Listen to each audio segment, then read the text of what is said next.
This is a very quick video what to do in case your hood latch is not working. So over here, even if I pull on it multiple times and it's not floppy, you see it's supposed to be working.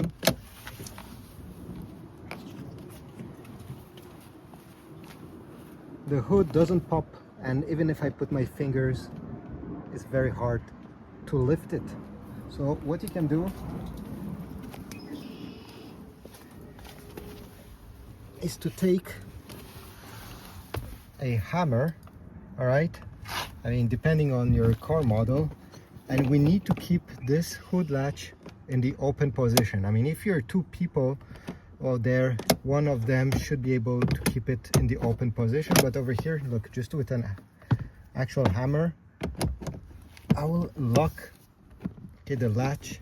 Oops.